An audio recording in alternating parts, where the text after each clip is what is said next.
We talk about great riders the way we talk about athletes, in terms of what's visible. The clean, lean angle, the perfect braking point, the smooth throttle exit you can see on a track replay. But there is another kind of skill that nobody talks about, one that is far more quiet, and in many ways, far more telling. Because it isn't defined by what a rider does in a moment of brilliance, it's defined by what they do in the moments that look completely unremarkable. These are the habits that don't make highlight reels, the behaviors that, to someone watching from the outside, look like nothing at all. And psychology has a very specific explanation for why they exist. Because here's the truth that separates the riders who survive decades on a motorcycle from the ones who don't. Elite skill doesn't always look exciting. Sometimes it looks boring, and that's exactly the point. If you find yourself doing the things we're about to talk about, and you've been dismissing them as quirks, caution, or overthinking, stay with this, because your brain has been doing something remarkable and you probably have no idea. Habit 1. You slow down before you need to. To a passenger, to a newer rider behind you, to anyone watching from the sidewalk, it looks like hesitation, like you're being overly cautious, maybe even a little timid. But if we look at this through the lens of cognitive psychology, what's actually happening is something called prospective hazard processing. Your brain isn't reacting to danger, it's modeling it 3, 4, 5 seconds ahead and adjusting your speed based on a threat that hasn't materialized yet. This is what separates experienced riders from intermediate ones. Beginners react, skilled riders anticipate. And anticipation, by definition, always looks early. It always looks like overreaction until the thing you saw coming actually arrives. As an adult rider, this manifests as what people around you call riding defensively.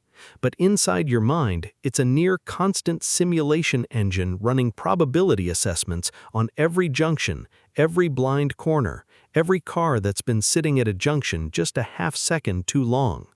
The cost of not having this habit is not abstract. It's measured in meters of stopping distance you no longer have. Habit 2. You never stop scanning, even when nothing's happening. You're on an open road, no traffic, blue sky, perfect conditions, and your eyes are still moving. Left mirror, road surface, right mirror, junction ahead, repeat.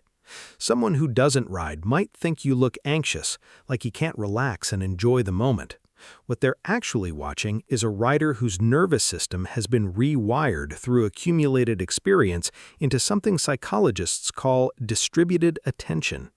Unlike focused attention, which locks onto a single point, distributed attention runs a constant, low-energy background scan across multiple information streams simultaneously. This is not anxiety. This is expertise made automatic. Research in expert performance consistently shows that truly skilled practitioners of any high-stakes activity, surgeons, pilots, special forces, develop the ability to monitor their environment without conscious effort. It frees their deliberate focus for what actually requires it. For a rider, this means the scan is free, and that savings gets reinvested into the corner that actually needs your full attention. Habit 3. You give yourself more space than you think you need.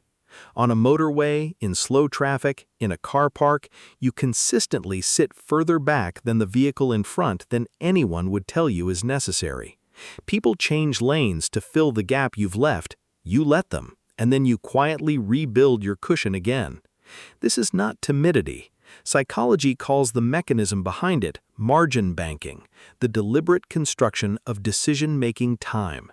Every meter of space you maintain is not empty space, it is time. Time to perceive, time to decide, time to act.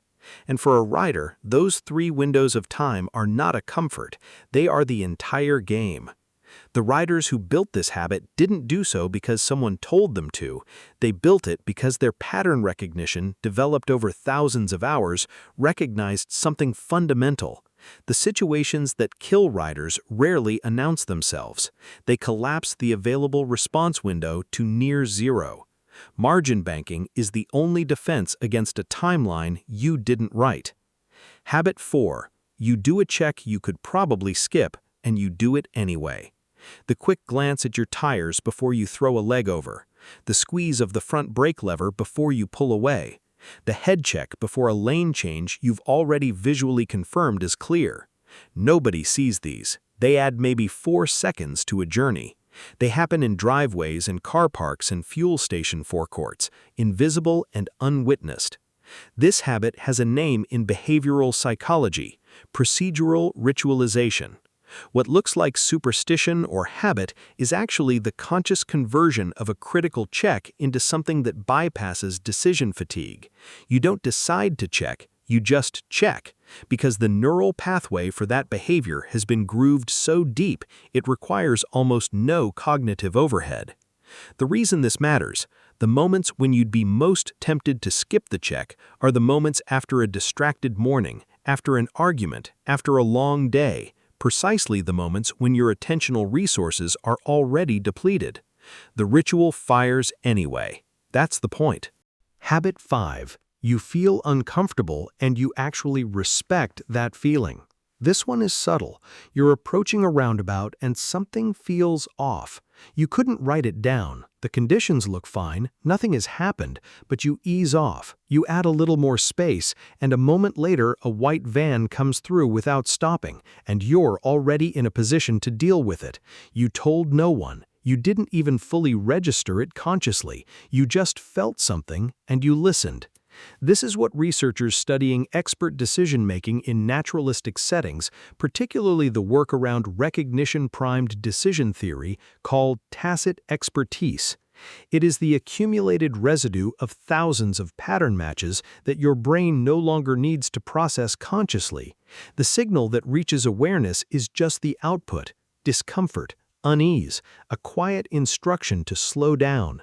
Less experienced writers often override this feeling because they can't justify it rationally. Skilled writers have learned, usually the hard way, that the inability to explain a feeling is not a reason to dismiss it. Your gut on a motorcycle is not mysticism, it is compressed experience looking out for you. Habit 6. You are smoother than you have to be. You don't grab the brake, you don't snap the throttle, you don't flick into a corner like you're trying to prove something. Every input is progressive, considered, gradual. To someone watching, it might look like you're not pushing, like you're holding back. What's actually happening is the physical expression of a deeply internalized principle from motorcycle dynamics. The bike does its best work when you communicate with it, not at it. Abrupt inputs create instability. Smooth inputs keep the contact patches loaded, the suspension settled, the chassis balanced. This habit isn't caution, it is the product of a rider who has genuinely internalized the physics, not as rules they follow, but as a language they now speak. Smoothness is not the absence of speed, it is the presence of control. And control at the level we're talking about is indistinguishable from calm. So where does this leave us? If you recognize yourself in any of this, the early braking, the relentless scanning, the space building, the pre-ride checks, the gut feelings you've learned to trust, the smoothness that looks like restraint, here is what I want you to understand. These are not accidents. These are not personality quirks. These are not signs that you're riding too carefully. They are signs that your brain has done something extraordinary. It has taken thousands of hours of input, close calls, corners misjudged, lessons absorbed, and compressed them into automatic behavior that now protects you without requiring you to consciously think about it. That is not average. That is expertise. The tragedy is how often skilled riders doubt themselves, because expertise in this domain is quiet. It doesn't feel heroic. It feels like nothing happened, because nothing did. And that's exactly what you were working toward. New riders often perform for the road. Experienced riders perform for no one. Healing the habit of undervaluing your own skill starts with something small. It's noticing the gap you left and calling it a decision, not a hesitation. It's feeling the smoothness in your inputs and recognizing it as something you built, not something you settled for. It's trusting the discomfort before the corner and understanding that the feeling has a name, and the name is experience. Your caution is competence. Your smoothness is mastery. Your boringness on a motorcycle is the closest thing to wisdom this sport produces. You were never riding too carefully. You were riding like someone who understood what was actually at stake, and it's time you started giving yourself credit for that.